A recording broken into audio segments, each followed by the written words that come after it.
अकोला जिल्ह्यातील कुटासा येथे पवित्र अधिक मासानिमित्त 24 ते 31 मे दरम्यान भव्य श्रीराम कथा सप्ताहाचे आयोजन करण्यात आले आहे। सुप्रसिद्ध रामायणाचार्य संजय महाराज पाचपोर यांच्या रसाळ वाणीतून होणाऱ्या या कथेसाठी परिसरात भक्तिमय वातावरण निर्माण झाले आहे। अकोला जिल्ह्यातील भगवान कोटेश्वराच्या पवित्र नगरी कुटासा येथे पवित्र अधिक मासानिमित्त प्रथमच भव्य आणि दिव्य श्रीराम कथा सप्ताहाचे आयोजन करण्यात आले आहे। 24 मे ते 31 मे 2026 या कालावधीत होणाऱ्या या आध्यात्मिक सोहळ्यामुळे संपूर्ण परिसरात भक्तिमय वातावरण निर्माण झाले आहे। या रामकथा सप्ताहाचे कथावाचन सुप्रसिद्ध रामायणाचार्य तथा महाराष्ट्र शासनाच्या ज्ञानोबा तुकोबा पुरस्काराने सन्मानित संजय महाराज पाचपोर यांच्या मधुर आणि ओजस्वी वाणीतून होणार आहे। दररोज सायंकाळी 7 ते 10 या वेळेत कथा संपन्न होणार असून प्रभू श्रीरामांच्या आदर्श जीवनचरित्रासह धर्म, भक्ती, संस्कार आणि समाज प्रबोधनाचा संदेश भाविकांना मिळणार आहे।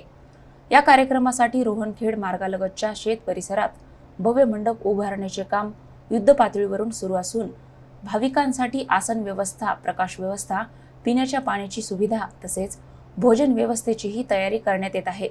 अधिक मास सार्वजनिक महोत्सव समिती कुटासा यांच्या वतीने आयोजित पत्रकार परिषदेत प्रदेश काँग्रेसचे प्रवक्ते तथा युवक काँग्रेसचे राज्य उपाध्यक्ष कपिल ढोके यांनी कार्यक्रमाची माहिती दिली। या रामकथा सप्ताहाच्या माध्यमातून धार्मिक जागृती, नैतिक मूल्यांची जपणूक आणि युवकांमध्ये संस्कार निर्माण करण्याचा प्रयत्न केला जाणार असल्याचे आयोजकांनी सांगितले। कुटासा आणि परिसरातील सर्व राम भक्तांनी मोठ्या संख्येने उपस्थित राहून या आध्यात्मिक पर्वाचा लाभ घ्यावा असे आवाहनही यावेळी करण्यात आले। अकोट तालुक्यातील ग्राम कुटासा येथे कोटेश्वराच्या नगरीत पवित्र अशा अधिक मासानिमित्त रामायणाचार्य गोरक्षक हरिभक्त परायण संजय महाराज पाचपोर यांच्या अमृतवाणीतून भव्य दिव्य अशा रामकथा सप्ताहाचं आयोजन दिनांक 24 मे ते 31 मे 2026 या कालावधीमध्ये करण्यात आलेलं आहे। तालुक्यातील, जिल्ह्यातील आणि परिसरातील सर्व जनतेला माझी नम्र विनंती आहे की या भव्य दिव्य रामकथा सप्ताहामध्ये रामकथा श्रवणाचा लाभ घ्यावा।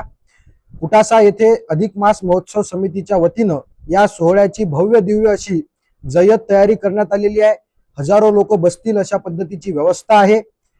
पुन्हा एकदा परिसरातील सगळ्या राम भक्तांना विनंती आहे की अधिक मासामध्ये रामकथा श्रवण करण्याचं पुण्य प्राप्त करण्यासाठी आपण या रामकथा श्रवणाचा अवश्य लाभ घ्यावा असं आवाहन सर्व अधिक मास महोत्सव समितीच्या वतीनं मी या ठिकाणी करतोय।